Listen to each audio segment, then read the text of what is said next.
We don't. Wait, You go ahead. what's this jacket? I was just cold and this was hanging on my chair. I'm starting to. No. I'll take it off. You mean because of the collar? I'm just messing with you. Oh, I'm not allowed to mess with you. yeah. You're allowed to mess with me every show. You're a good dude. You have a drier delivery than me even. So when I talk to you, I probably am getting a lesson in how people feel about talking with me, because I think people are always like, I can't tell if he's serious or not. The truth is, I can't tell if I'm serious or not. I sometimes like make jokes during deliveries at the gym, and I think that they fall flat on like 90%. Yeah, you have a very, very, very, very, very, very, very. Is there something less than dry? Bitter. If you were a food, you'd be one of those foods, Brian, that like takes the saliva out of people's mouth. You know what I mean? Oh wow, that's awful. No, it's cool. I think it's actually awesome, because at least people with kind of their own shit. I mean, I don't do it on purpose, and you probably don't do it on purpose, but you're probably aware that you're very difficult to read. Sometimes that's good. Because of that.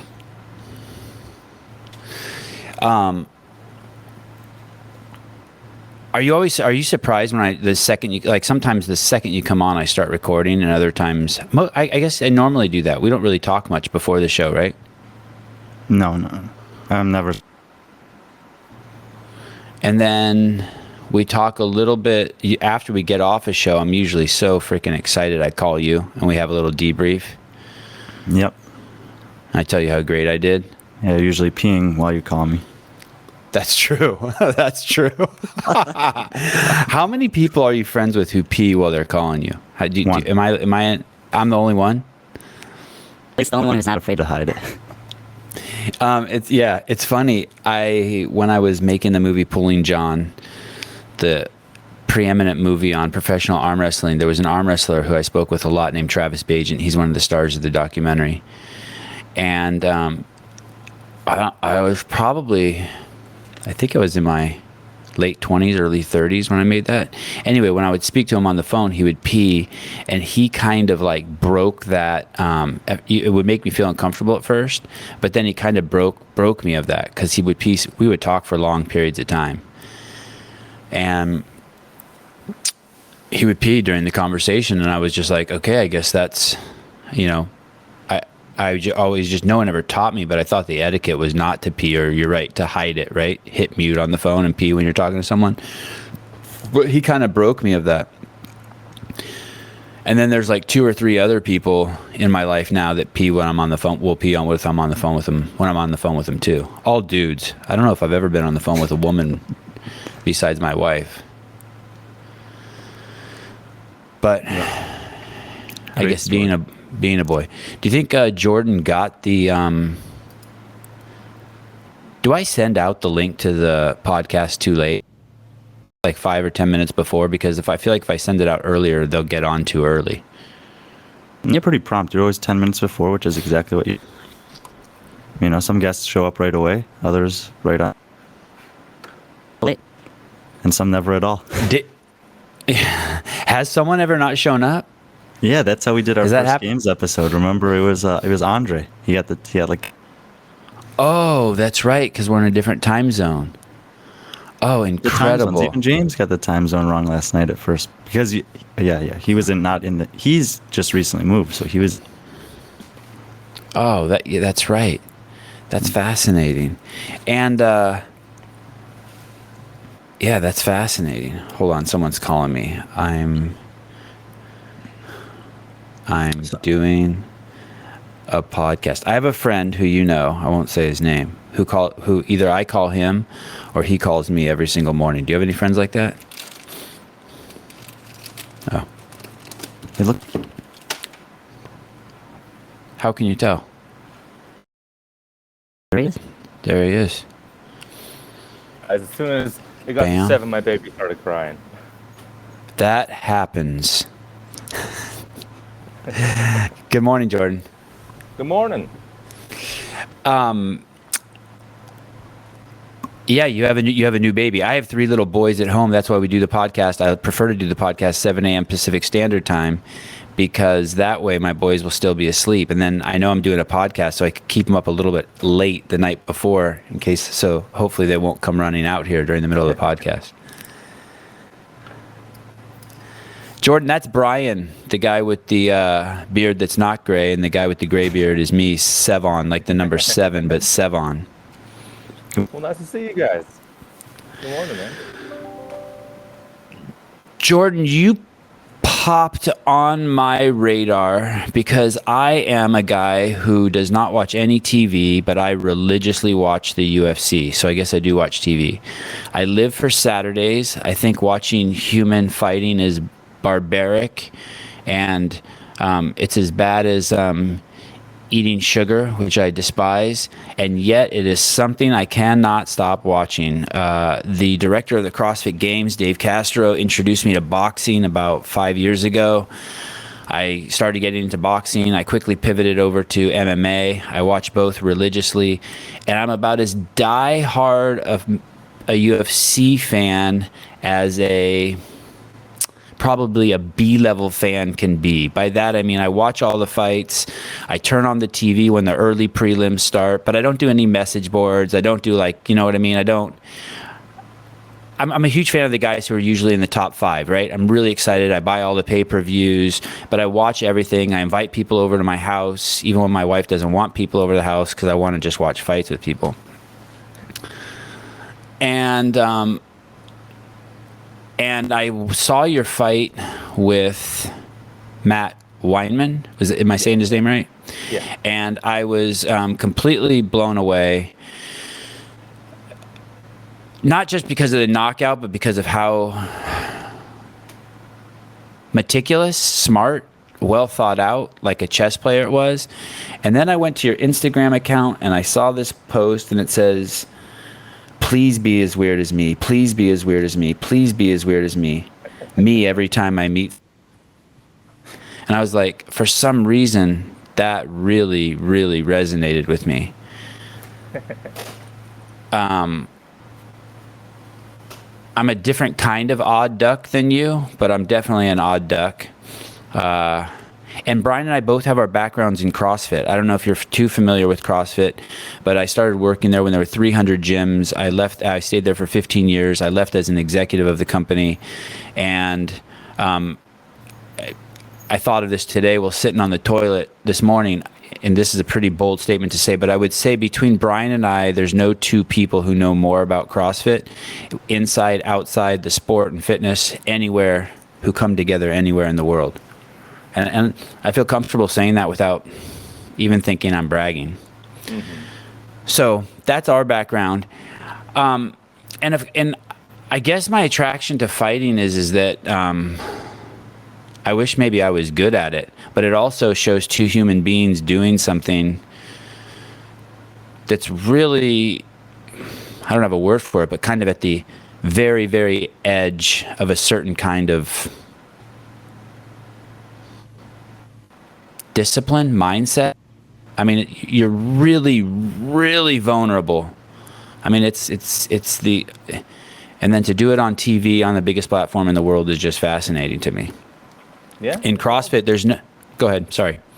Yeah, it's all very primal. That's one thing that kind of attracted me to it.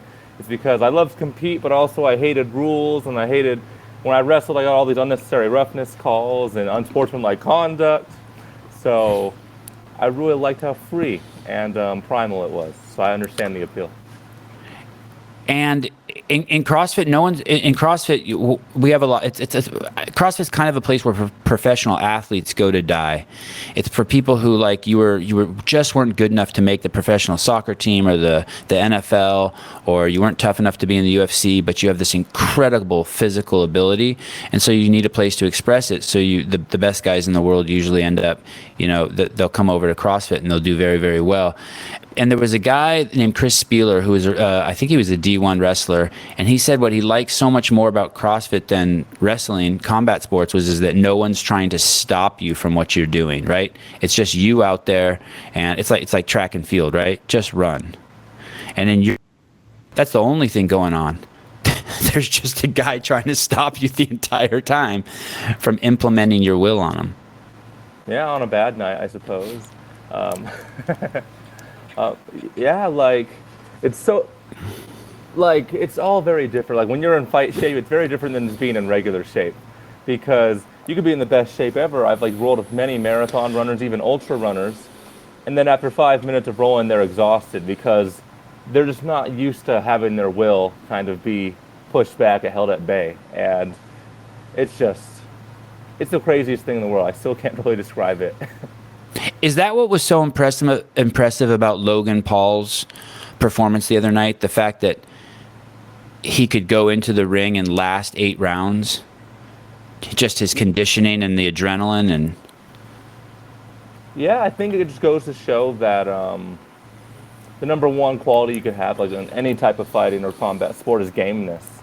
Like, it's scary when, like, even at the gym, if you're sparring with somebody who's a beginner but they're completely game, it's way scarier, way more dangerous for you than if you're fighting someone who's very experienced but they're not in it. You know, they're not trying to fight today. They don't want to spar hard. But there's been plenty of guys. It's like, oh, it's my first week training. I'm gonna be easy on me. I'm like, okay. And then they're trying to kill you, and you have no idea what's happening.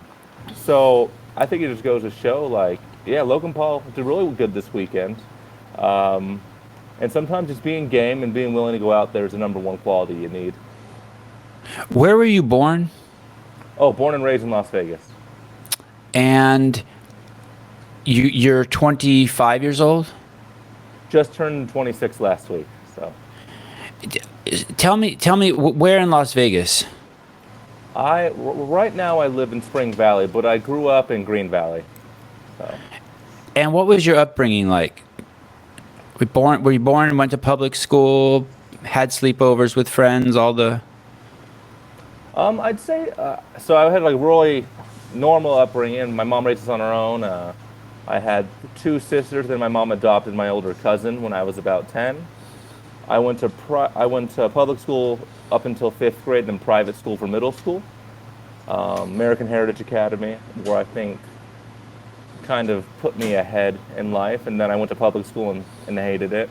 But then I discovered wrestling, and then I kind of got funneled into combat sports, and I'm still there. Went to college at UNLV and have 9 credits left, so maybe one day I'll take the part-time semester and get that degree. But yeah, that's my life in SparkNotes version. Tell me, and you're a voracious reader. As I researched you, it's interesting. So many of the UFC fighters during the lockdowns or the quarantines or the weeks before the fight, when they're locked down, they're either playing video games or, well, a lot of them seem to be playing video games, or they have other guys in their room that they're just shooting the shit with. But in all the interviews I've seen with you, you're juggling books. You're reading 2 books at the same time, and when did you, were you always into sports? When did you realize you wanted to move and do sports? I think my sophomore year of high school. My freshman year of high school, I quit wrestling because I never did anything athletic besides lightsaber fights with my friends when I was younger. And wrestling was freaking hard, man. Like, I was thinking like Stone Cold Steve Austin and The Rock. I thought it would be a lot more fun. And then I didn't make the cut. So then I quit the team, turned on The Ultimate Fighter not too long after, and I kind of was like, okay, next year I'll have to do that wrestling thing again. I have to start lifting some weights, get a little stronger, stop being a skinny little effeminate vegetarian boy, and kind of all came up from there. Were you a vegetarian in your freshman year? Yeah, I was vegetarian from 5th grade until midway through my freshman year. So how does a 5th grader get introduced to being a vegetarian? My mom's best friend at the time, but now he's my stepfather. So he was a vegetarian, and he just said, because I love animals. And I was like, I love animals too. And then, like, it was really on a whim. Like, I'm not gonna lie. I was kind of just like, I'm gonna be a vegetarian, and my mom's like, okay, sure, it'll blow over. And then 4 years later, I'm like, I think I'm gonna stop being a vegetarian, and then it kind of I stopped. But yeah, I can't honestly say there was any deep-rooted beliefs at the time. It was just kind of something I said I was gonna do, and I did it. That's the exact reason I was a vegetarian and a vegan. Not for long, maybe 1 or 2 years in college, and the exact same reason. I just thought, hey, why should animals have to die for my existence? And then I started eating meat again, and then somewhere in my 30s, I forced myself to go to that. I think it's the PETA website. They're the people who are like pretty vigilant about saving animals. And I watched their. It was like a 20-minute video on how animals are harvested. And then I watched that, and it took me, I must have started crying like 3 or 4 times during the video. It probably took me an hour to get through a 20-minute video. And then I was vegan again for like 2 weeks.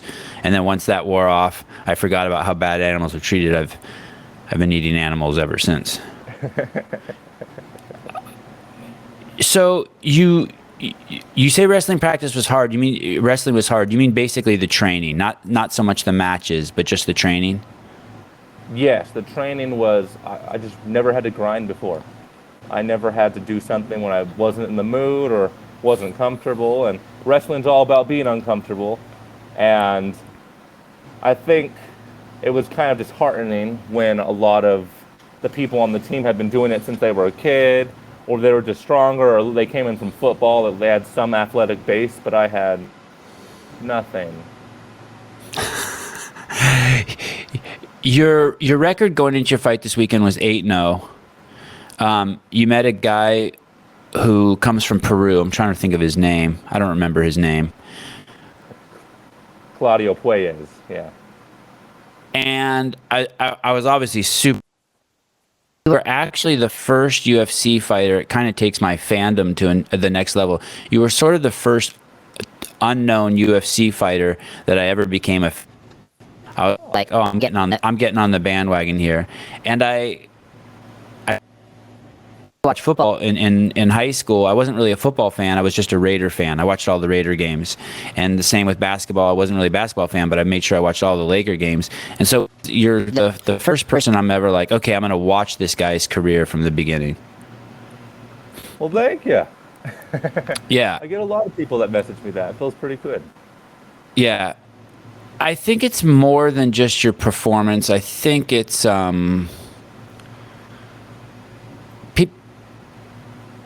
people like people who appear to be comfortable with who they are, and people who want to break the mold.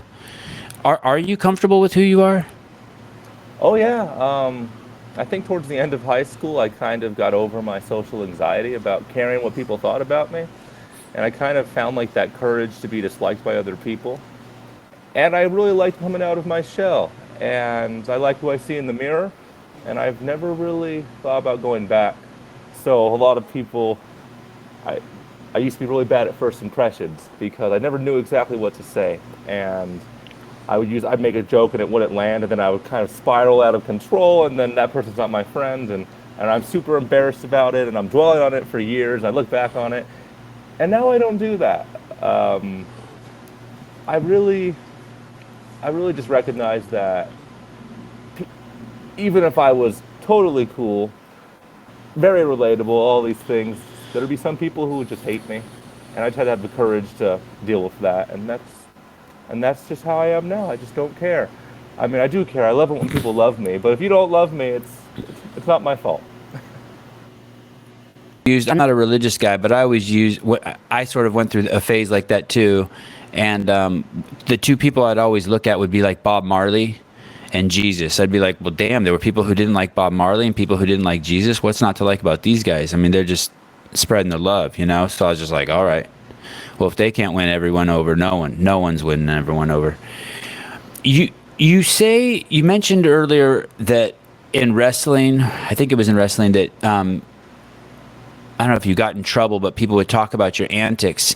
That kind of shocks me that you would have antics, because after your fight with Weinman, it looked like you were going to cry. Like you weren't, not cry out of excitement, but you looked like you were going to cry because you were concerned you may have hurt someone. Yeah, that's why they actually went to commercial break, because I started crying. And then my corner, so Matt Weinman's body, for lack of a better term, was like behind me, and you just see me bawling, and my corner's all hugging me and covering me, and I have never knocked anybody out before. And then when he wasn't waking up, I started to panic. I'm like, I'm a bad person, I should have done this fighting thing. This is what happens when I I let loose, and oh gosh, it was traumatic. It was pretty. It was a traumatic experience for me, and I feel kind of lame. I felt kind of lame saying that at first, but yeah. And then in wrestling, so it's funny, like, 'cause when I fight now, I'm all very flowy, but in wrestling, I was definitely more of a wrecking ball type of person. I always had like black eyes and cuts on my forehead from grinding into people, and I wore a SpongeBob ski mask and a trench coat for my warm-ups. And Awesome. I would kind of just bounce around in that and kind of get in people's heads. And a lot of refs didn't like me, so I got a lot of negative points. It was kind of fun. It became like a badge of honor. I got booed at state. That was cool. Yeah. Wow. It seems like it would be a normal reaction to panic if you knock someone out. It would, I mean, to me, it would seem like a normal reaction to cry and be like, "Oh shit!" I mean, there shouldn't be something inside of you that wants to hurt other people. Yeah, I agree. Like the whole like I was seeing red, I keep hitting until the ref pulls me off. That's never resonated with me because I don't really see red. I don't hate my opponent. And you could tell when someone's done for the most part. I mean, sometimes people wake up and I guess you might have to hit them again, but as soon as I felt him hit the ground, I was like, I'm not hitting him anymore. And luckily I didn't because Chris Tionia was like on the other side of the ring. Like he was like 15 feet away and I was like, Chris, what the hell, man? I walked across the ring slowly and he's still that far away. But he's my boy. He's a good guy. But yeah, I don't understand the whole I see red. I don't know what was happening. I'm like, I understood what was happening. There was a video I watched last night. It's a 25-minute video. It's a short documentary on you. And it's a build up to one of your fights. I wish I could remember which one. And you fight the guy, and you're very aggressive in it. When you have him on the ground, you're slapping him in the head. When you're on side control, you're punching him, and then you put him in an arm bar. And besides the arm bar that I saw Oliveira put Ferguson in, I'd never seen an arm bar that I'd never seen anyone's arm bend that way besides that fight. Were you concerned when you had that guy in that arm bar? Oh yeah, for sure. Like if you watch my face, I'm kind of grimacing and looking away from it. And I was like, please don't make me break your arm. Like I didn't want to be doing that, but it was like bending all crazy. And it didn't even pop. That's the weird thing. Like he was fine. He bought me dinner after that. We hung out. He like got a private lesson from me. Like he was totally fine. And I was just like, oh my gosh, I'm breaking his arm. And he was stubborn. Yeah, that was intense. It looked like his shoulder, straightened his elbow out so much that it looked like it was bending the wrong way, that an elbow's not supposed to go. And then I'm watching it and I kind of had to look away too. And I remember Daniel Cormier was looking away when Oliveira did that to Ferguson, because something in your brain doesn't want to watch someone's arm go the wrong direction, right? Mm-hmm. But to compare that fight to your most recent fight, did you rewatch your most recent fight yet? I know it was just on. Oh yeah, about a dozen times now. And did you watch it with the commentators talking? Oh yeah, man. It hurt my feelings, but yeah, of course. I mean, they weren't talking about me; they were talking about you. I didn't hear anything that they said that was mean, but when they talked about how you were controlling the pace and about how you were moving slower. To control the pace. They weren't referencing you as a slow fighter. They were just saying you were purposely doing that. But it was so different than the fight I watched last night in your younger years, because this guy, this guy that you fought on this last Saturday, when you had him in positions maybe to punch him or hit him or slap him in the ear, you weren't doing that. You looked like you were singly committed to the wrestling. Whereas in this other fight that I watched from, I think it was 2015, you were doing both. You were trying to soften the guy up. Am I seeing that right?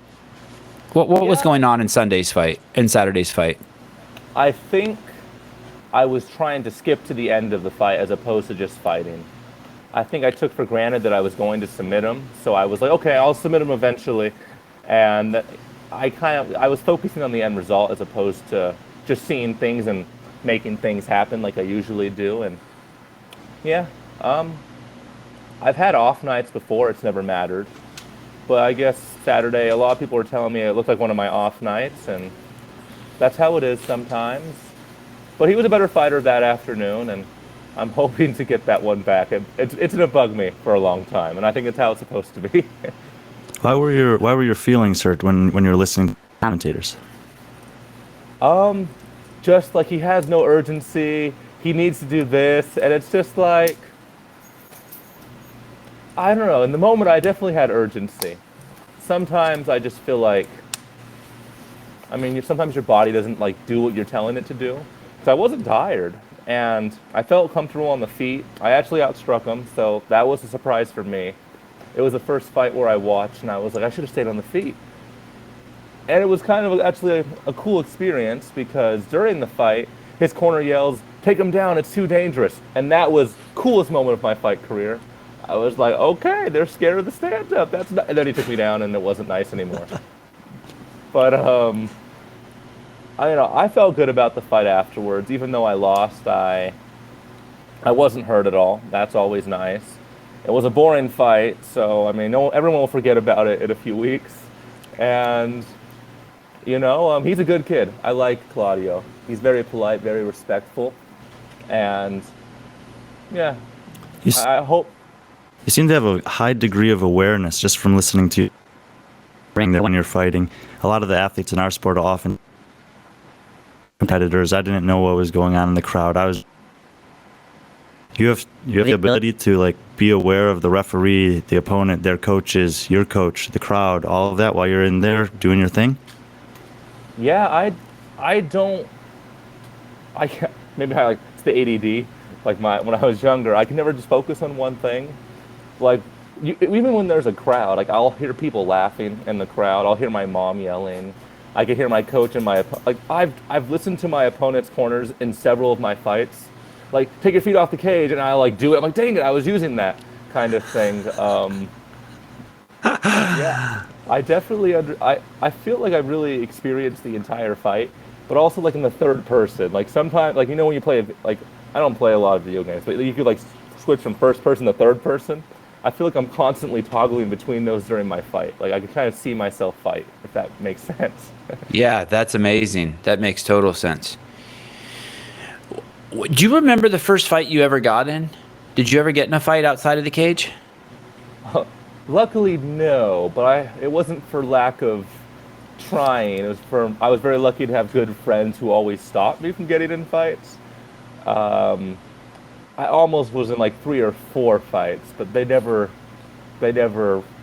Cold Wars, never went hot. And this was in high school? Yes. High school was angsty for me. And so you're wrestling at 50. You do dabble in wrestling, then you get out of wrestling, and then you see, what did you say, the Contender Series? Or no, you saw the Ultimate Fighter. Ultimate Fighter, and what's your next step after that? Do you go back to high school wrestling, or do you find a local gym? I found a local gym that summer. My mom got me a heavy bag for Christmas, and I was just swinging haymakers on it. I had no form, and then I really liked Muay Thai when I first started. I didn't like grappling as much. I liked hitting people. It's very easy for a beginner to conceptualize that you're winning like Muay Thai or boxing. So I really stuck to that at first, and then I went to a class with my first teacher, Leslie Sanchez, and one of his students, Will, knocked me out. And then I stopped going to boxing for a lot of time, and I just focused on grappling. And now Will trains with me, and it's gone full circle. It's gone full circle. And so the first fight you were ever in was in the ring? Yes. It was terrifying. I think that's the only fight where I went blank. Like the first 15 seconds, if you like notice me like my first amateur fight, like I'm kind of just like getting pushed against the cage and not doing anything. Like I was having so much nerves. I remember just waking up like, oh, and he like kneed me in the stomach. I'm like, okay, I know what to do now. But the first 15 seconds, have no recollection of what I was thinking, what happened. Definitely was in shock. And as you approach the, I mean, it's kind of amazing. It's your first fight. It's your first fight. You get in there.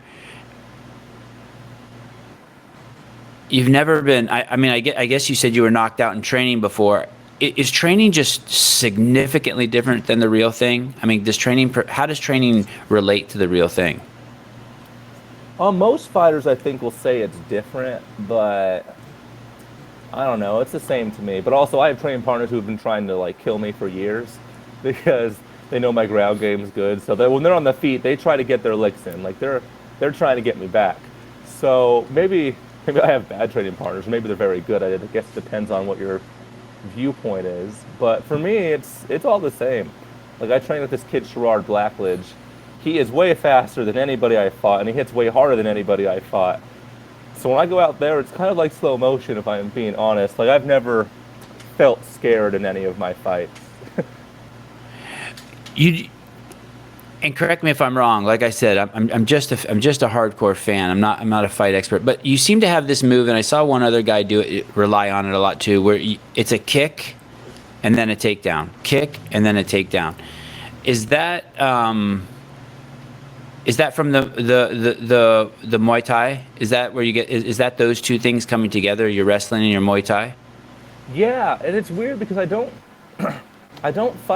train like that actually. I'm a lot more flat-footed when I train, maybe because like the gym, like you're sore all the time. But I definitely do a lot more dirty boxing, and I rely on my hands a lot more. But when I fight, I always think kicks and takedowns. So I'm like, okay, I'll kick him so he blocks, then I'll take him down so he can't counter the kicks, and it all kind of usually works. And especially like this past weekend, I actually was pretty happy at a benchmark I reached because I was relying on my hands more. I was throwing my jab and walking them down. So that's one positive to take.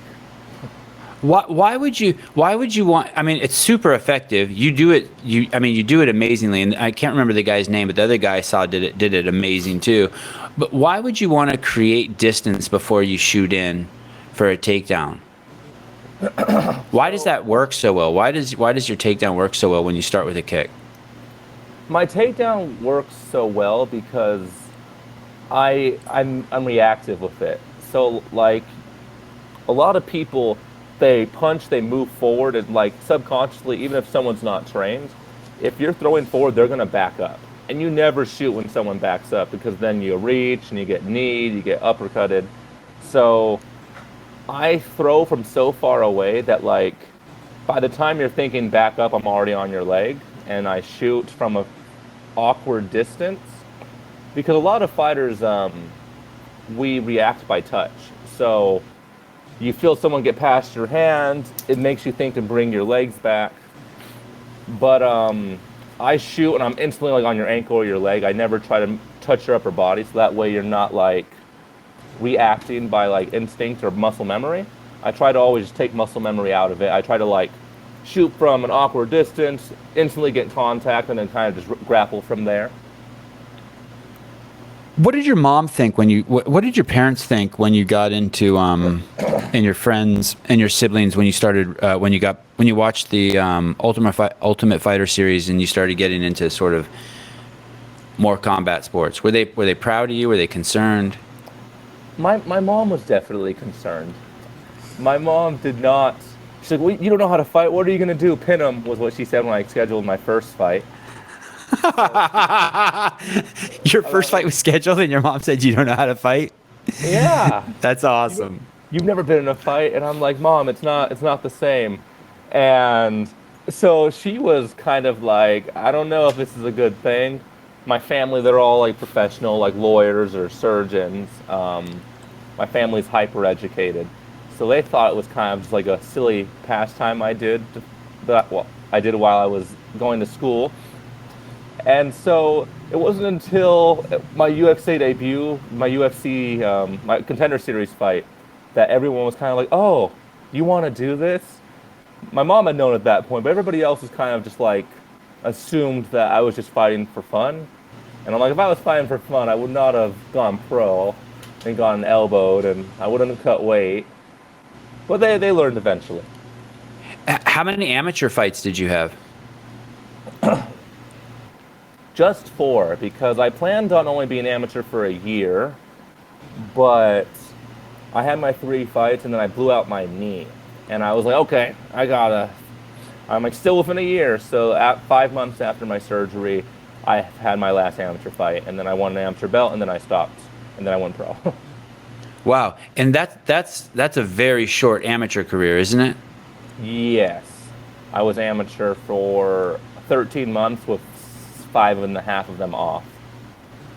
Just to put that in perspective for those of you who don't watch fighting, there's fighters who come into the UFC who will have 75 pro fights, 70 pro fights in like kickboxing. I'm trying to think who I watched yesterday. The guy who fought Rosenstruck. He had 70 fights in kickboxing with 64 knockouts. I mean, so you're getting in there with real killers who have not only a ton of amateur experience, but a ton of professional experience. Or you could even look at boxing, and I think it was Lomachenko's had hundreds of amateur fights. Mm-hmm. How did you know that you were ready to go pro, or did you not until you got the call? Well, when I was 17, 16, when I was 15, I made the fight team at Tap Out before Tap Out was shut down. And they didn't know I was 15, so as soon as I made it, they're like, oh, that's okay, so I guess you can't fight. And I just been competing in like sparring pros, for 11 years now. And I had this thing where if I didn't know how good you were, like I would tool you. And then the moment I figured out you were good, I couldn't spar you anymore. I was like, oh my gosh, he's too good for me. And then I kind of just learned to view fighters as fighters are the most undisciplined athletes usually. They don't like to learn. They don't like to be uncomfortable. Most people don't, but especially in fighting because the consequences are so painful.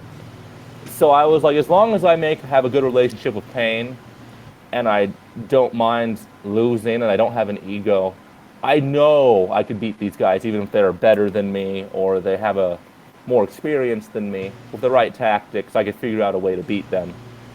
And I'm not sure if I didn't really think I was ready, to be honest, until I got my Contender Series call. I always had that doubt in my head, I beat good guys, but maybe I'm not good. I think I just had the right tactics.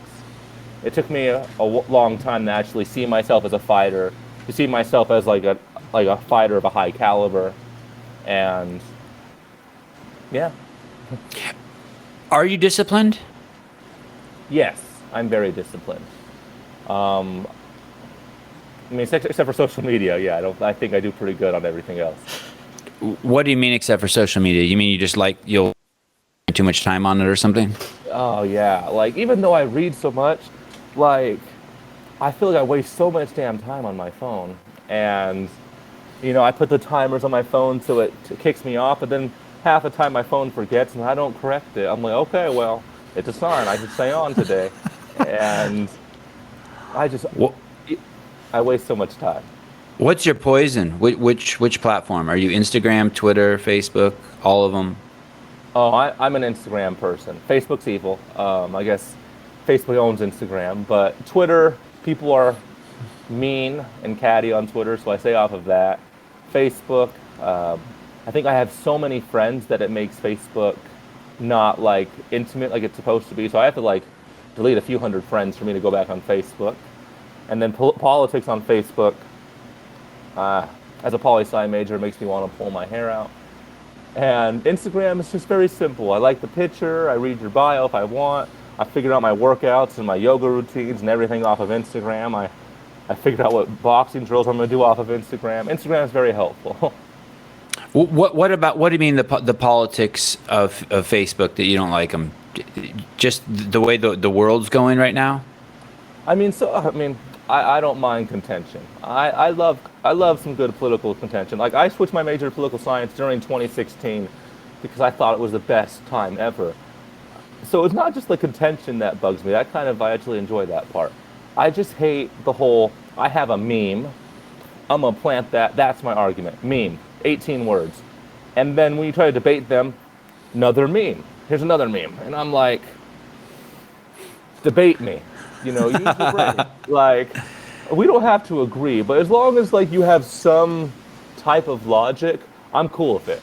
If your beliefs are founded in at least some thought, that's more than just reading a meme, I could respect that. Like, I have friends that are communist, even though I think communism's the dumbest thing in the world.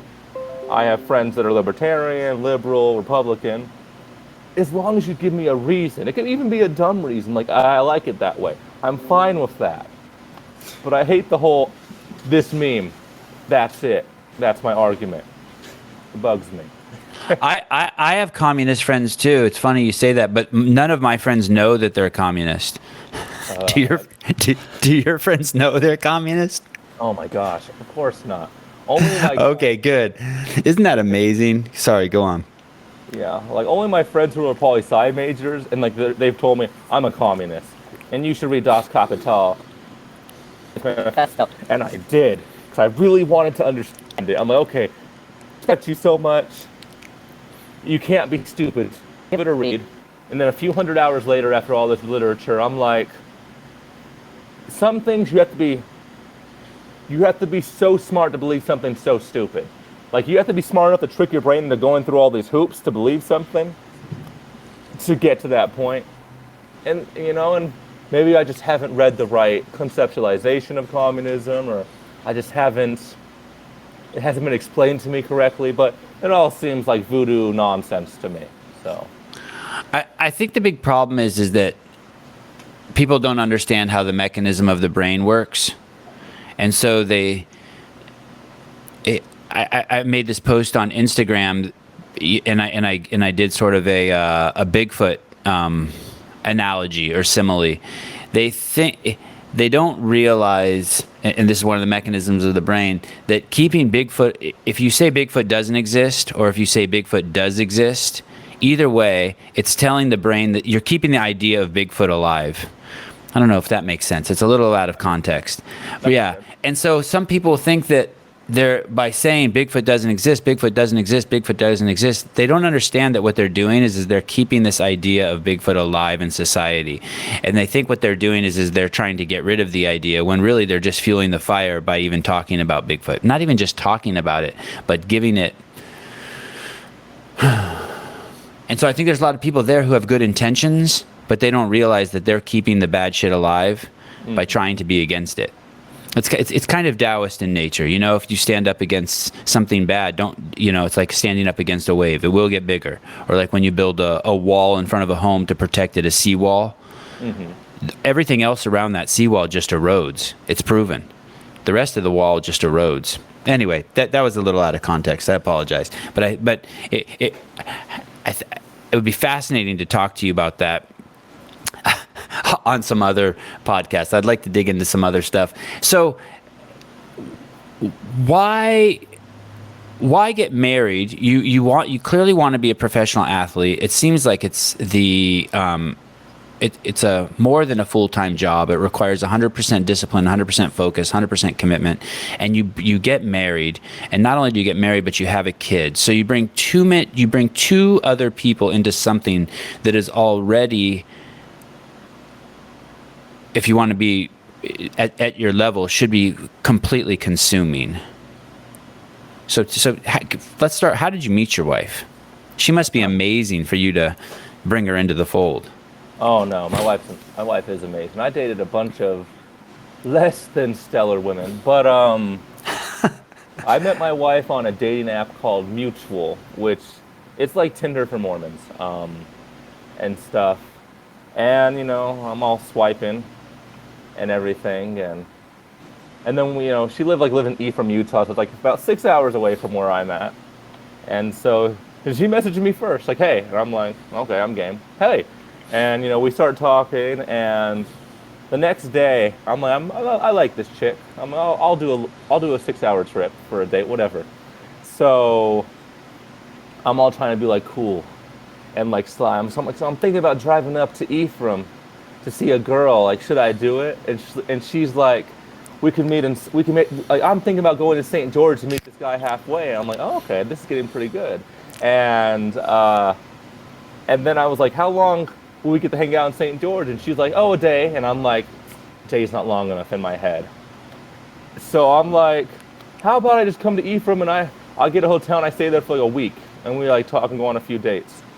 And then she like one-ups me. She's like, how about you stay at my sister's house? And I'm like, whoa, okay, so this is all kind of snowball. We both kept calling each other's bluff, you know? And I'm like, okay, now I gotta meet this girl.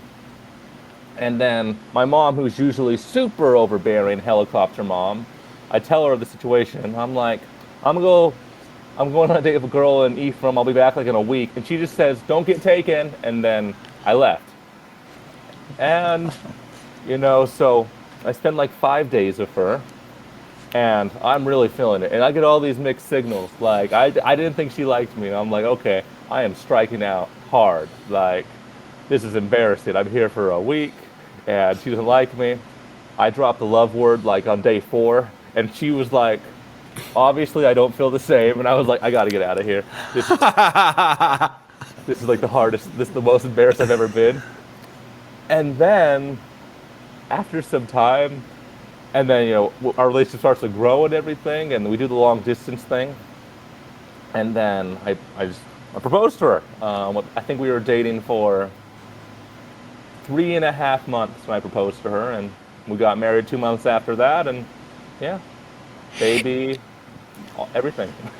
Is there, going back to this dating app Mutual, Tinder's way past. I don't understand. I don't do any of the dating apps. I'm 49, so they came after I was in the game. But maybe it sounds weird that you went up there for a week because we don't understand the fact that it's a dating app called Mutual. It's all Mormons, so there's already kind of like, is there already kind of like a built-in trust or acceptance there that like you wouldn't find on Tinder?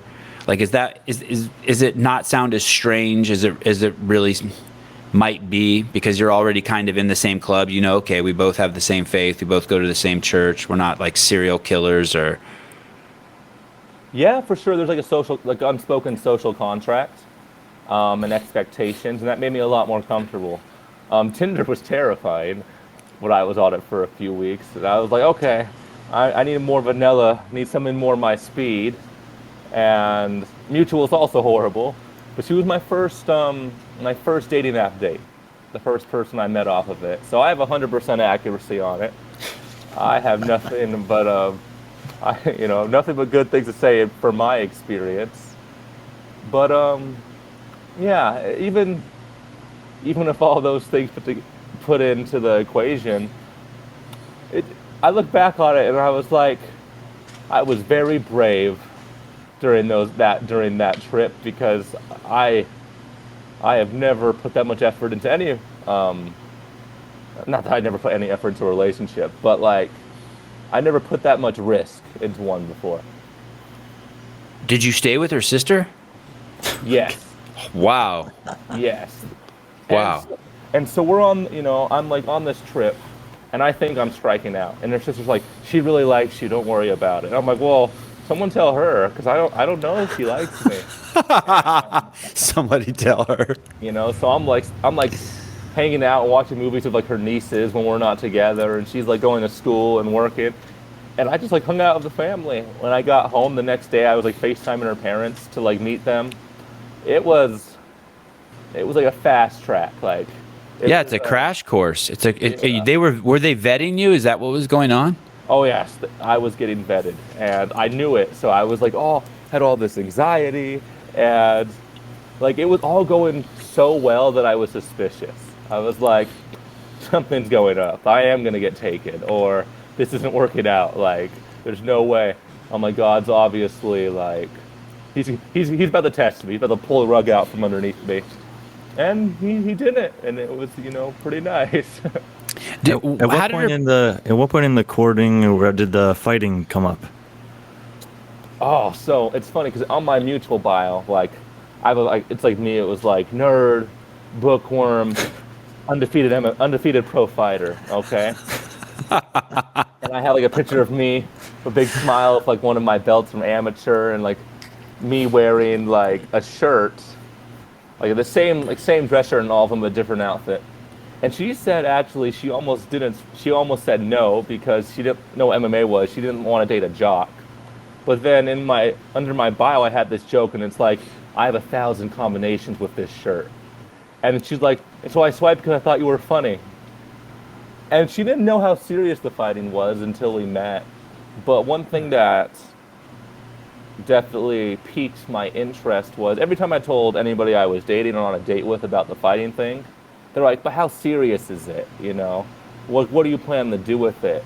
But what Ashley, my wife, did, she was basically like, how could I help you with this? You know, what's like, how do I fit into this? And the way she approached it just was unique, especially like in a conservative religious group. People often think about stability, and like a lot of the time that a lot of chaos, a potential chaos in your future could be a negative. But she didn't treat it like anything other than like another job, like an internship, if you will. And she really put a lot of faith in me, and it paid off pretty soon into our marriage. So even though she took a gamble, I think it worked out pretty good, and I'm thankful. The pro athletes that Brian, sorry, Brian, real quick. The pro athletes that Brian and I know, all the super successful ones, it seems like that's a common denominator in the relationship. The husband or the wife, and we know both, it goes both ways, are extremely supportive, like crazy supportive, at least on the outside from what we can see. They're either the ones who cook for them, they're the ones who train them, they're the ones who drive them. I mean, they're part of the team. I mean, they might as well be a professional supporter of professional athletes. I mean, it's next level. So it sounds I like was going to say exactly the same thing. Yep. Yeah, it's amazing. Did she have the stomach for fighting? Like, I don't know. Like, I watch fighting. I don't know if I'd have the stomach for fighting if my wife got into fighting. She's getting better. Does anybody have the stomach for fighting? I mean, I think my mom doesn't have to take a Zoloft and stuff before anymore. But my wife, I haven't been beat up before, so I can't say if she has a stomach for it, because even though I lost my last fight, we went on a date the same night, and I'm not hurt at all. I think it'll be different when I, have a war or like a hard, painful, ugly fight. But she's anxious until she says, like, she waits and sees how I feel. Like, she could tell by the walkout whether or not I'm having an on night or an off night. When I'm having an on night, she has no worries. And when I'm having an off night, she's a little concerned. Like, one time she was in my corner. Oh, wow. We should be interviewing her. Oh, yeah, she's the best. That was my favorite cornering experience. But she was in my corner, and I was having an off night. Like, botched the rehydration, and I was in a place where I couldn't eat any of the food. So basically I was surviving off of gluten-free, like, TV dinners, like after weigh-ins, which are not optimal. And I was having an off night, and she was worried. But then I won the fight. But she's pretty good. She has faith in me, and that's what's important. Jordan, I just noticed something to show you what an amateur I am. I've been in media for 25 years. I noticed that on the podcast, you don't have a red light, which shows that you're not recording. But you actually are recording, so don't panic. You actually are recording. It's just a lesser recording. It's going straight to the cloud. I'm just curious, for my sake of understanding this software I'm using, do you not have 5 gigabytes of free room on your computer? I probably don't. Wow, nailed it. Because I used to have that problem with Brian. What kind of computer are you using? I'm completely untech savvy. Is that why you use an Android? Yes. Amazing. Well, I actually use an Android because I judge people who use an Android. I don't know if it's I don't know if it's a bad judgment, but I just us Apple people, we have to see blue. So the second we see green, we're like, oh shit, this is going to be a problem texting this guy. I know. I was team iPhone until a year ago, but then a year ago I was broke. So when I broke my iPhone, I'm like, okay, we need to buy the cheapest phone, and I got an Android. And the hassle of switching everything over to an Android has made it not worth for me to switch back again. I can't relearn how to do things again. When you did the podcast with was it Matt Sarah? Yes. Were you on that same computer? I was on my cell phone for the Matt Sarah one. Ah, okay. And is that an Apple computer you're on? No, it's a Dell. Yeah, I mean, do you see this, Brian? He is like he falls into every textbook stereotype. Reads, uses an Android, not an Apple computer. I didn't even know that other computers existed, but yet he's got this thing that he fights professionally. I mean, this is so. I mean, you're breaking my brain. This makes no sense. So you meet your wife. She knows about your fighting. She even goes into your corner for one of your fights. Does she go to the events live? I guess she doesn't now. You have a kid. Well, it's been COVID protocol of my past 4 fights, so she isn't coming to the last 4. But usually, yeah, I think we'll get the little ear protectors for the baby. She'll be coming to my next fight. She'll probably be in my corner again. It all depends on how old the baby is at that time. Now that you have a baby, do you have a different perspective on your parents' take on you fighting? That, hey, we have this really smart kid. He went to college, and now he gets in the ring with other guys who want to hit his CPU.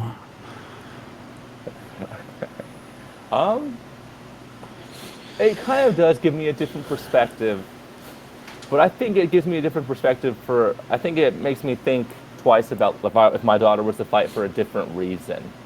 So when I entered the fight world, my parents were more worried about me getting hurt. But honestly, I think the morals and the environment is much more harmful to somebody in the fight world than the actual violence. I think it ruins people. I think there's not a lot of good people. Like, I've only met 3 good people in the fight world that I would actually associate with outside of fighting. And when I look at my daughter, I used to think it was cool when I was younger. I'm like, oh yeah, and then I'll raise my kids and then they'll fight and I'll have a dynasty.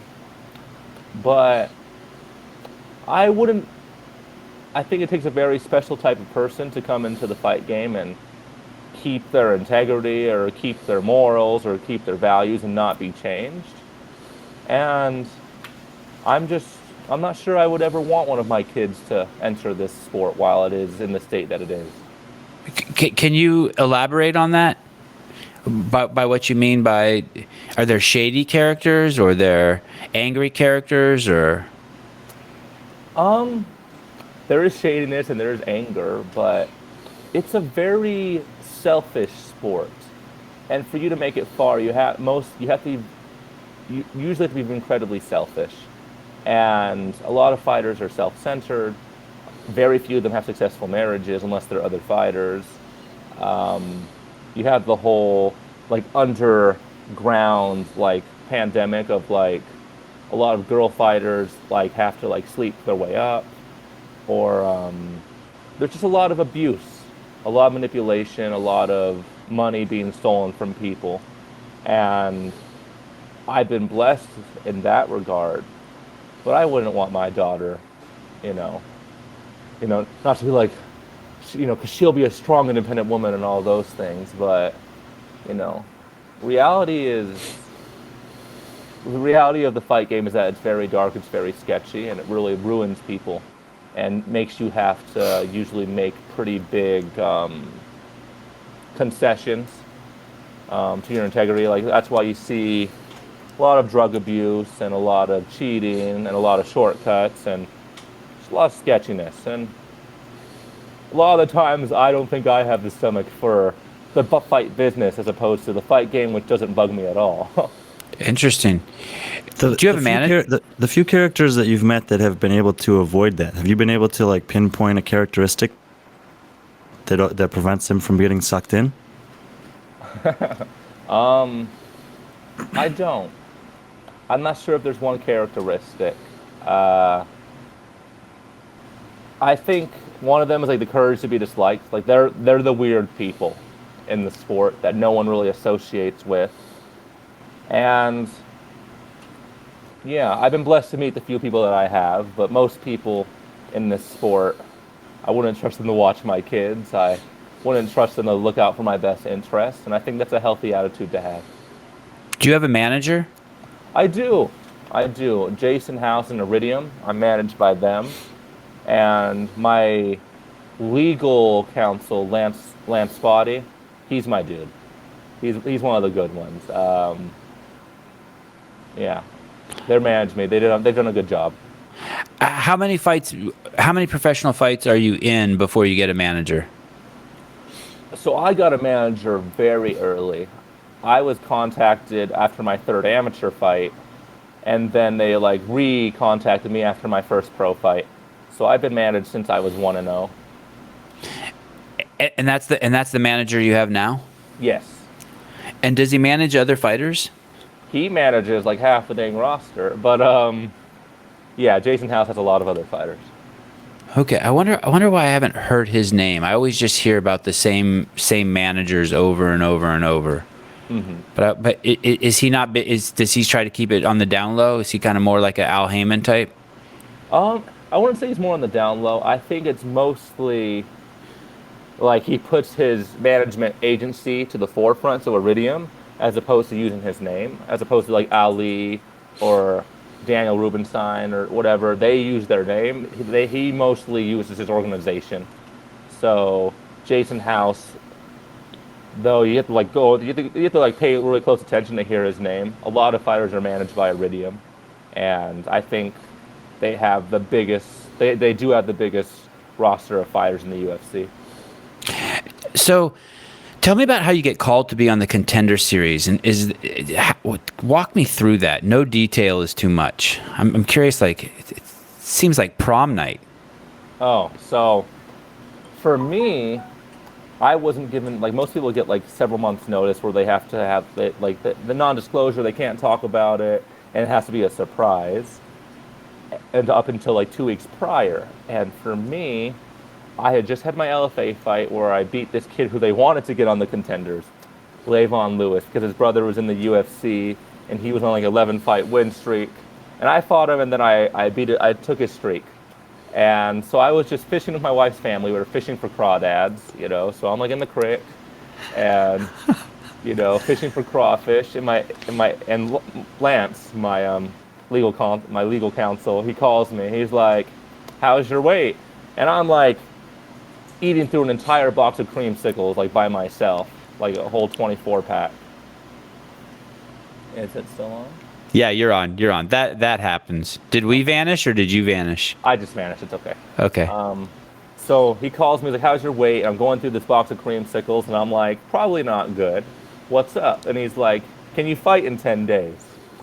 And I was like, "I don't know. I'm not really sure if I'm in the mood to fight." I'm like, how's the money? He's like, "It's not about the money." And I'm like, "It's about the money, Lance." I'm like, he's like, "It's for Contender Series." And I was like, "Oh yeah, sure. We're doing that." And then I got my opponent like 9-1, Luke Flores. And I was like, okay, I can finish this guy pretty quick, even though I'm not in the best of shape. And I went out there and I finished him pretty quick.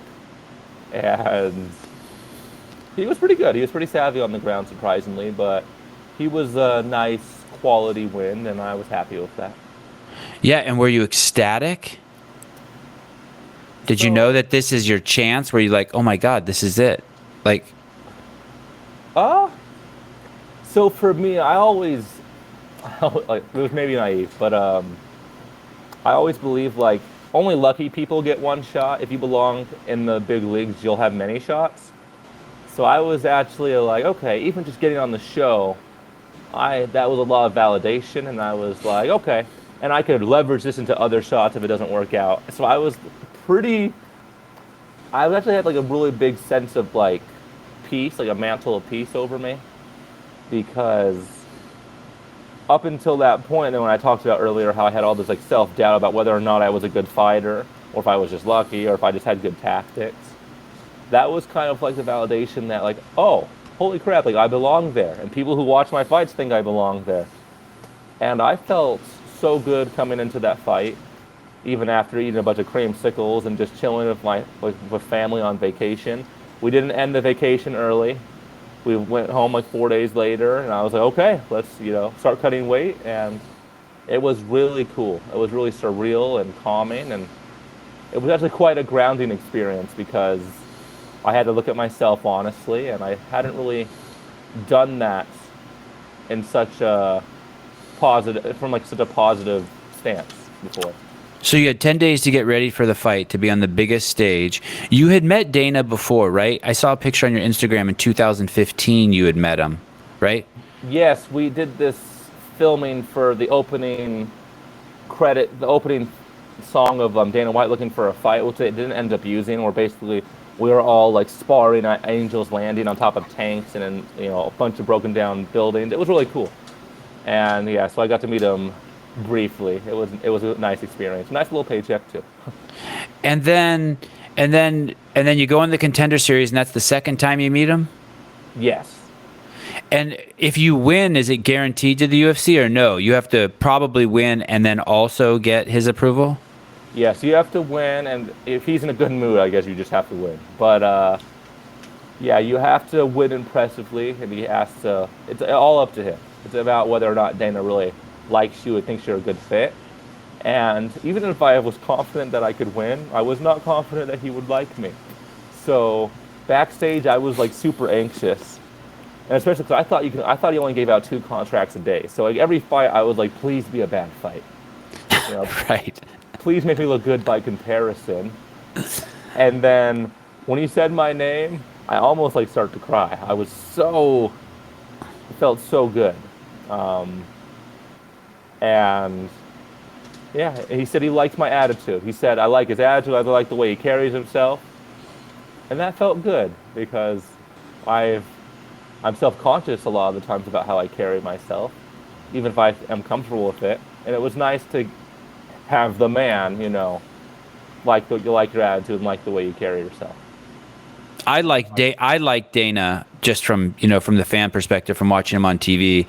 If there's weigh-ins and he's not doing them, I won't watch the weigh-in. I see him as just a character and a persona, and I like what he brings. But when I watched that Contender Series and when he said he liked you and the way you carried yourself, it made me like Dana more. It made me realize, okay, like, because I like the way this guy carries himself, and so it was cool. You never know, because you don't come out there all tatted up and mean mugging people, and you do you. Mm-hmm. And it made me like appreciate Dana more, like even that much more. Wow, this guy's he's more of a what's the word? I want to say artistic or a thespian, but that's not right. But I just appreciated his broad scope of liking people. I always like people who like more people. Yeah, that makes sense. Yeah. So you have your first fight. You do fantastic. I mean, it really can't go any better, right? Yeah, for sure. And then you have the second fight, and it's kind of a double whammy. It's your first loss in the history of your professional career, and it's also on the big stage again.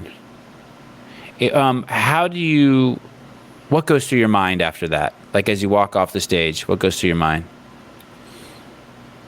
I actually felt pretty good. I felt like a big weight off my chest, actually.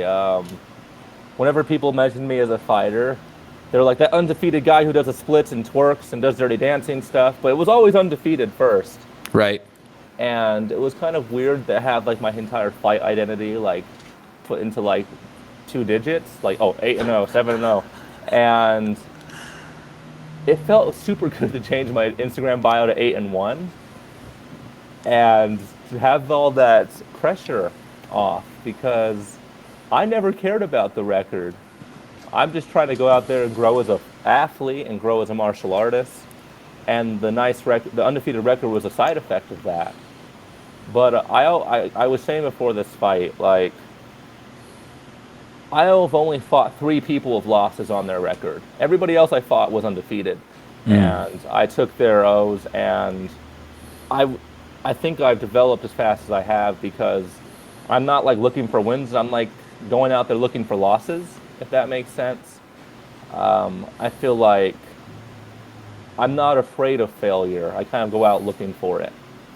And this fight was risky because Claudio hadn't fought in 2 years. We had no recent tape on him. He's not very active on social media. He's a good grappler. He's young, and we make great improvements when we're young. And it was a risky fight. And I would say that in interviews. I was like, he's a good fighter. I could lose, and that's okay. Uh, and then I did lose. And he made really good improvements. And I feel like I was like too nice to him after the fight. Like maybe like I came off as patronizing because I was like hugging him and I'm like, dude, you've improved so much in the past 2 years. I'm like so happy for you. And he kind of seemed like caught off guard. I'm like, you did so good. And he's like, thanks for the fight. And he kind of walked away from me. And I was like, it's hard not to be happy for somebody. His story's a good one. 2 years off, comes back and then beats the undefeated prospect with the slam KO. Like, and he's a good kid who's respectful. I mean, I couldn't have lost in a better way. I'm not hurt. He's a good guy, and he's the type of fighter I think deserves more attention. So it felt pretty good. How will you know when your next fight is? How does that happen? As soon as I'm done with my athletic suspension for 10 days for a loss, they'll message my management agency and they'll say, when does he want to fight? And probably say September or October. And then they'll give me a opponent probably like 8 weeks before that.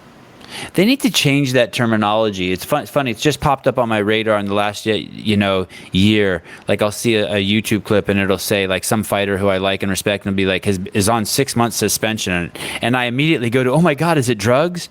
Every time, and it's never drugs. It's always like, no, he has to get a medical clearance because his knee got bent, or they need to do check his eye. I just wish they wouldn't say so. That basically after every fight you have to wait 10 days before you fight again. Usually, if you show any signs of outward damage, you have to at least take 10 days of 10 business days or 10 training days off. And I've given myself suspensions. Like my last fight for Matt Wyman, when I slammed him, my forearm bounced into my face and I had a black eye, and I got a suspension for that. So that was kind of funny. You suspended yourself. That's awesome. Yeah. But yeah, so if you show any damage, you have to take a suspension. If you lose by knockout or TKO, it's like 90 days. And if you lose by submission, you actually can compete whenever. For whatever, like decision loss, you can't compete for 2 weeks. You get submitted, you can compete whenever. So it's weird. And so it's that simple. Your fight's over. They'll contact your manager. They'll ask, when do you want to fight? And then do you get any input on who you fight? No, you don't really get a lot of input at all because, and that really bugs me because when I was coming up, like in the regional scene, I couldn't get fights because nobody wanted to fight me because the stakes weren't high enough. No one wants to risk like a loss for $400. So I was of the belief that it would be much easier in the UFC because now we're getting paid. Like no matter what happens, like your lights are going to stay on in your home. Like we get paid okay as long as you fight active enough. And I had several fights just get like turned down from fighters that I really was excited to compete against. And Claudio's the only one who said yes. And it was and it's weird because everyone's like, this is a bad matchup for you. And I'm like, he said yes for a reason, guys. I'm like, you don't say yes for no reason. And he ended up being right. It was a good fight for him. So your manager calls you and says, hey, do you want to fight ABC? And you say, yeah. And then they come back to you and they go, sorry, ABC doesn't want to fight you. Do you want to fight DEF? And you say, yeah. And then they come back to you and say, no, sorry, he doesn't want to fight you. And then finally they're like, okay, Claudio wants to fight you. Will you do it? And you say, yeah. It's like that? Yeah, like exactly. Okay. And then are you the guy who would just say yes to anybody? Yes. So I've only turned down one fight, and that's because I was visiting my wife for a week, and it was like in 3 weeks. And it's really tough kid named Cameron Church, who just recently had his last loss, but that would have been a tough fight. But I've said yes to every fight before even looking at tape. My Lance, my legal counsel agent, he always gets annoyed because he'll send me a name and I'll instantly send yes back. He's like, you didn't look at him. And I'm like, I don't care. Like, if he's down, like I'm down. Like, it doesn't really matter to me. Like, it's just a fist fight, guys. If they would push you on the playground, you'd probably push back, even if you didn't want to fight them. So I've I've only said no to that one fight, that one particular instance. Are you more comfortable fighting than you've ever been in your life? Yes, especially after this loss is out of the way. I feel pretty ready to get out there. Um, no, like especially because I might be the underdog for the first time, and people might expect me to lose because I've been exposed. So I feel pretty comfortable fighting. Actually, except for that first amateur fight, I haven't really had fear walking out there before, and yeah, especially now that like my rent's paid no matter what, even from like my bonus from December, like we're in a pretty good spot. So I'm excited to go out there and compete again. Well, tell me about that. So after you win that fight against Matt Weinman, you get a bonus. Like when do you find that out, and how exciting is that? So Dana will announce the bonuses right after the event at the press conference, and everyone was pretty sure I was a shoo-in to win performance for my slam, Uh huh. and it was weird because it was 2020, and I went from like food stamps to low middle class in 22 seconds, and that was a crazy adjustment. Like they wired me the money, and I was like, I don't know what to do with that. Save it. Yeah, that's what I did. I bought a bookshelf. I'm gonna splurge. I'm gonna buy myself a bookshelf. And then I was looking at bookshelves that were like nice. It was like $1,200. I'm like, I'm gonna buy a economy bookshelf for like $100, and that's what I did. We bought a bookshelf and like a Jesus painting. That's all. Like I'm really boring. I approve of both of those purchases. You need someone looking over you. What? When you sign up with the UFC, do you sign up for a certain number of fights? Yes, fights or a time period. So it's like 6 years or 4 fights, whatever happens first. And so basically, you're guaranteed those 4 fights, more or less. Not if everyone says no. I'm guaranteed. Well, the fighters are really guaranteed nothing. I am guaranteed to have if everything goes well, I'm guaranteed 4 fights. But the UFC really, and they have no consequences of cutting fighters. They can cut you whenever they want. So that's kind of scary for fighters. But luckily, I think I'm good, and I think I'll be fine.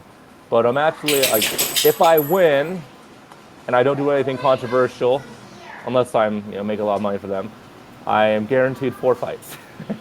Gotcha. And have you been offered any names? How soon do they give you before they start offering you names for your next fight? I've been offered names this time. I have a few ideas who they might give me, and the fights are just so much more interesting if I was to win this.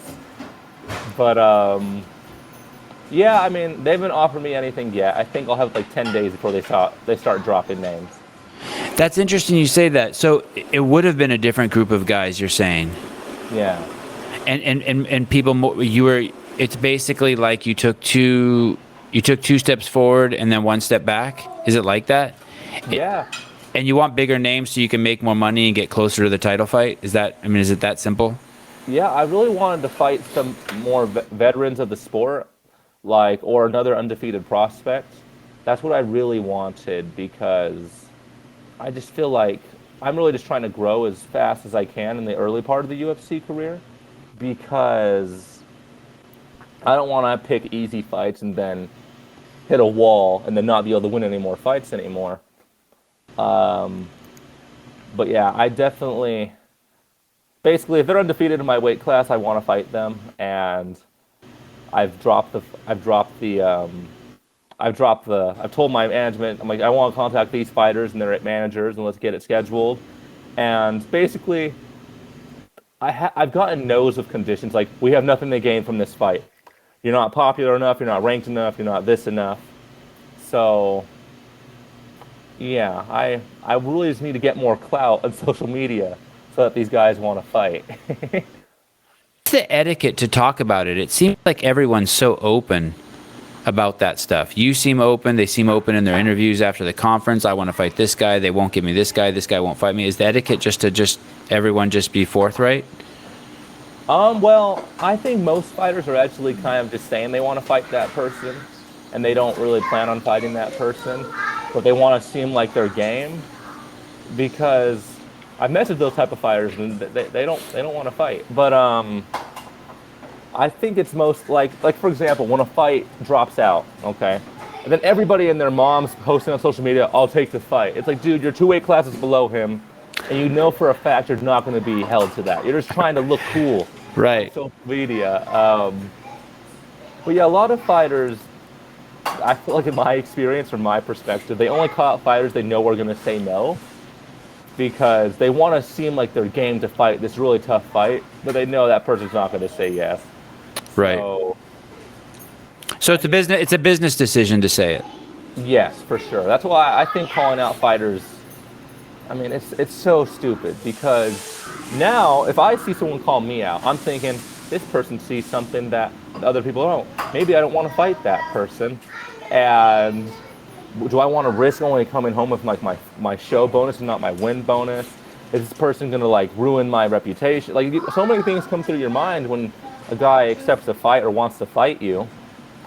And I understand, because you get a lot of like the clout just from being willing to fight a person. You get more activity, unless you get a nice finish, from just the fight announcement than you do from the fight win. So it's a weird business. It's a weird dynamic. There's a lot involved. It's more than just records. There's nuances.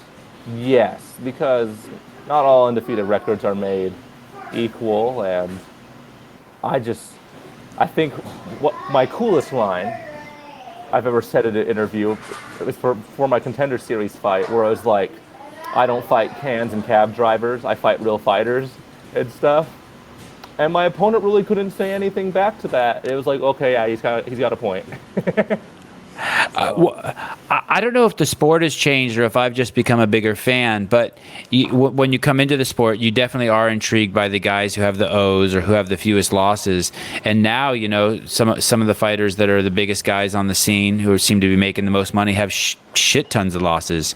I mean, you see someone like Jorge Masvidal or you know, Diaz, and it's I don't know if I became a bigger fan, but it's refreshing to see that, to see hype around guys who have a lot of losses, and then they actually come and show up on game day. And of course, there's nothing more sad than seeing a fighter fight who you really don't think should be in there.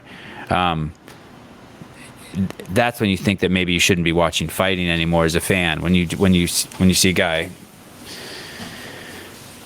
When you're praying that the guy doesn't get hurt before the fight. Yeah. Oh. Yeah, it's like so. A one-sided fight is great as long as both guys had a fair chance. If there's a one-sided fight and one guy didn't have a fair chance, it's horrible. Yeah. It's sad. Sad, yes. A lot of fighters don't have escape plans from this career, and they stay a lot longer than they should. And I definitely don't plan on doing that. If I don't got it, I think I'm going to stop. Do you have a backup plan? What you'll do? Will you go back to school? Will you become a lawyer? I hope I never have to become a lawyer. That's like my fallback. But I'd like to coach. Oh. I like to open up my own gym. I would also like in Nevada, I could become a teacher. If I just get my degree, I could get put in a classroom instantly and just have 3 years to finish my master's. I like working with kids and young people. This is halfway through my camp, I actually stopped teaching the children's jiu-jitsu for the first time since I've been like 19. It was a weird adjustment. I've always worked with teaching kids, and even when I was out of high school for wrestling, I coached wrestling for 2 years after I graduated. So I really like teaching people. Do you wish you would have started earlier? Do you wish your parents would have put you in jiu-jitsu at 5? No, actually. I think I would have gotten burnt out. I think I'm a person who had to find it on my own.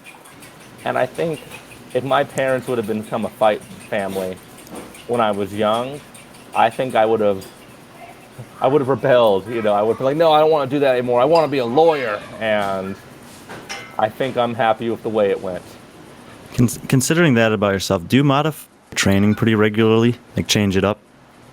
Oh yeah, I change a lot of things. Like I've recently hired a new strength and mobility coach, like PJ May, and he's helped me out a lot with like a lot of my chronic pain, and just feeling better and like just a lot less inflammation. And I went through camps where I was like running 60 miles a week, and my last camp I lifted a lot more weight.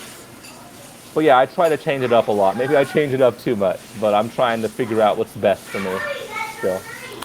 Would you ever go back down to 145? I can't. I'm 177 right now. I'm just dense, and I got kidney failure in my last 45 cut. So Is that the one I saw? Is that the fight I saw?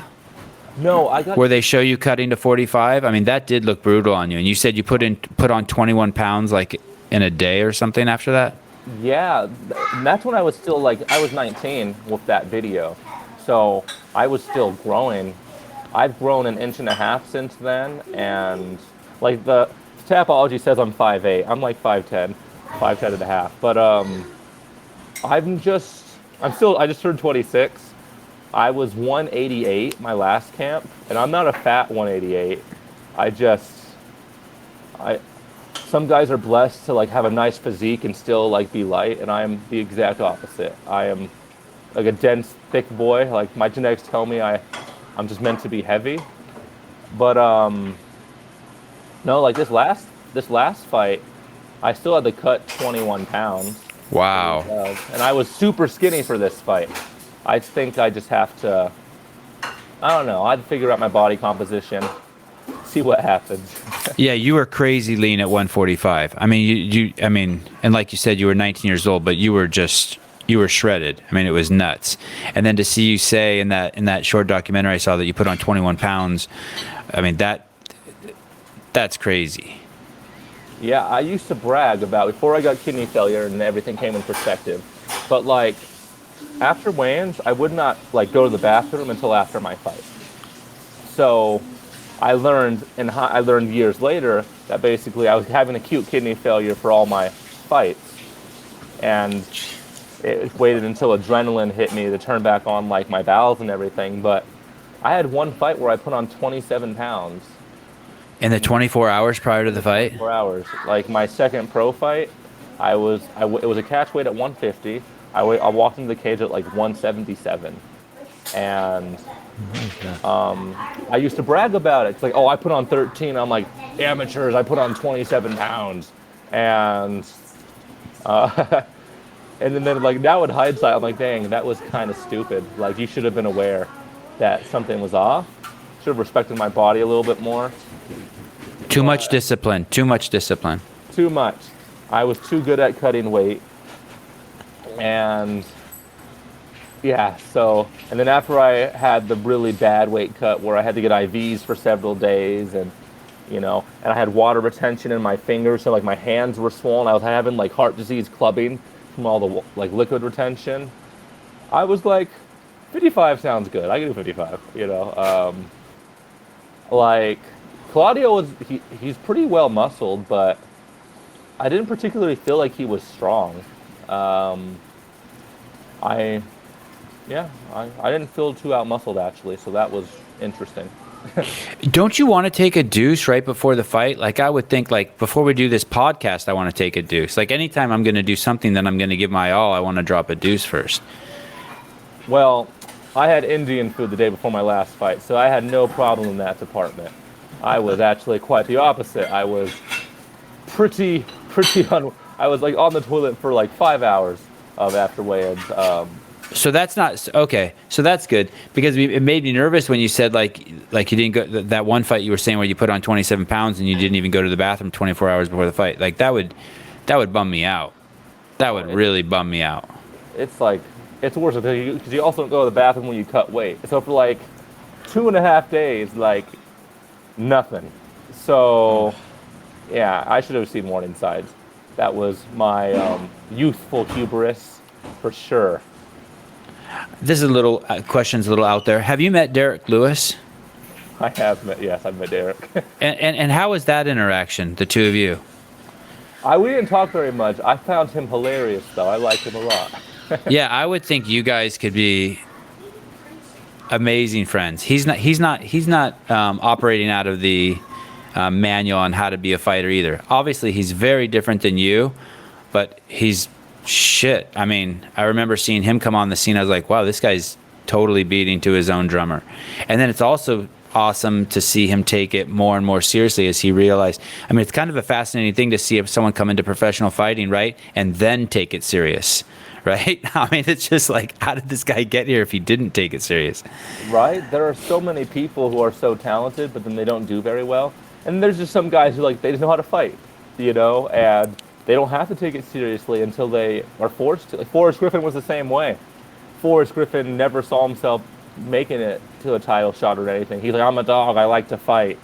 And he had to like discover for himself, like, hey, I could do something really good with this, and I could build a legacy, and he did. And you see a lot of fighters like who just go through the motions and they're successful, and they're like, wait, with a little effort, I could really be good at this.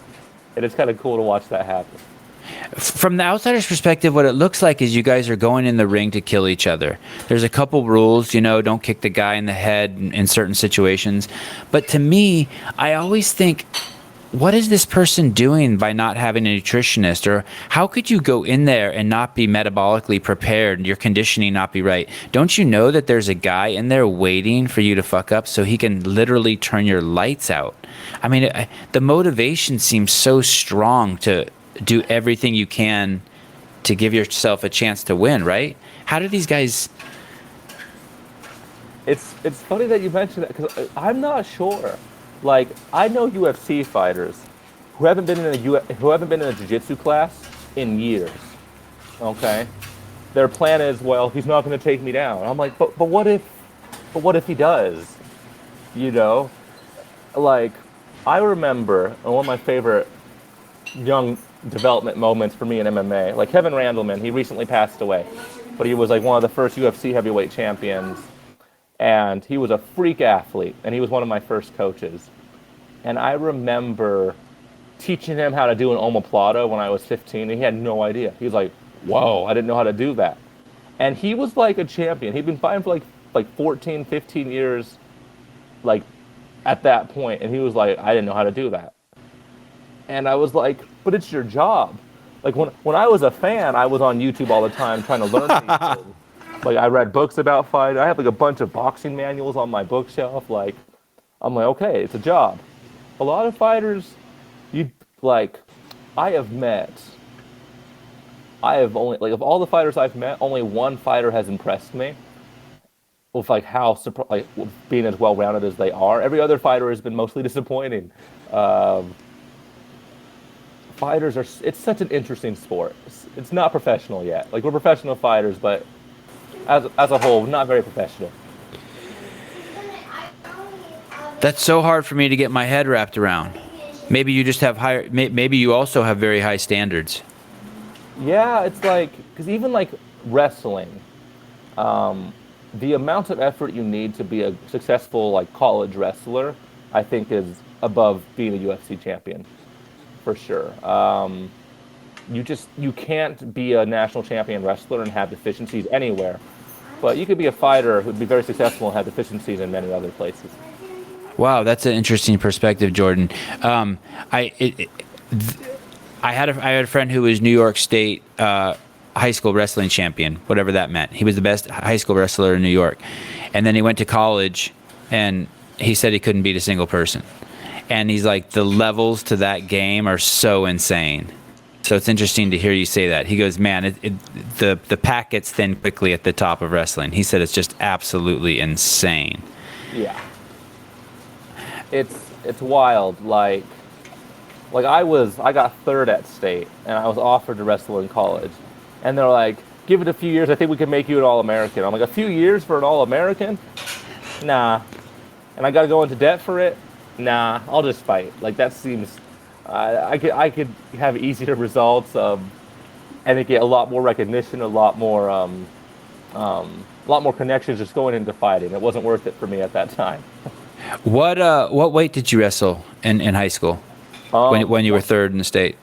160 so for state I was 160, but I wrestled up to like 195 my senior year. I jumped wow. I wanted. Yeah.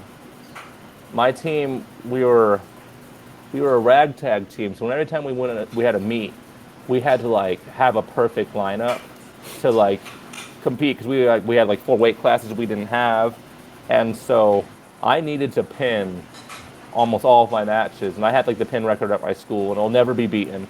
But I love it. I wrestled from 60 to 90 to 95 or 92 my senior year, depending on who like what was their best wrestler. I was wrestling them at the dual meet to make sure I could pin them, and that way they couldn't get points.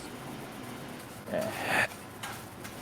And that's probably why you look so strong in the ring. I've seen you in interviews say that you don't work out, but you pick guys up like you do work out. You look like you deadlift. I mean, the way you move other human beings looks like you're a deadlifting monster. But I wonder if being at 190 or 170 or, you know, if that's what's made you so strong, or not the only thing, but contributed to it. Yeah, it also just taught me that leverage is so important and underused. And when I was wrestling guys with like 30 pounds on me, I didn't feel like I was out-muscled because I was always in good position. And it's funny that you mentioned the deadlift. I've never deadlifted before in my life, except the day I was cleared after my knee surgery, I deadlifted with my friend. And that's the only time I ever deadlifted. So. Be careful. Oh yeah, I learned to be careful. Be careful. Man, that movement. I love deadlifting. You don't want to get addicted to deadlifting. It leads to one thing. Jordan, we've been on with you for 96 minutes. I can't tell you without being weird how much I appreciate you coming on. Thanks for having me on. I appreciate you guys. Yeah, I'm smarter for talking to you. I'm gonna have a little extra pep in my step today. When I take my kids to jiu-jitsu today, I'll tell all the other parents that I interviewed a UFC fighter. Maybe pop my collar. I feel like kind of silly asking this, but where'd your nickname come from? The Monkey King. The Monkey King. When Forbidden Kingdom came out, I think I was in middle school. Oh, Jet Li and Jackie Chan, and I was watching it with my friends, and they're like, "Oh my gosh, you're so the Monkey King, man. That's totally how you are." And then the nickname kind of like died after I went to high school. But then I remember I wrestled this one match, and afterwards I like crawled off the mat on my knuckles and stuff, and they were like, "You're like a monkey." And then I'm like, "No, a Monkey King." They're like, "Yeah, you're like the Monkey King," and it kind of been stuff like that. I love it. I absolutely love it. It's the best. Well, Jordan, I am not a B tier fan of UFC. I've watched very, very few, but the insights that you provided into the sport and the way that you approach it have piqued my interest. And what Sevan said, very, very grateful that you shared your time with us today. Thank you guys. I appreciate it. I think we're gonna have Leduc on next week. Have you met him? I know you're in totally different disciplines. Okay. I know who you're talking about, though. I've heard of Leduc. Yeah, and it's fascinating to me what he's contributed to that sport.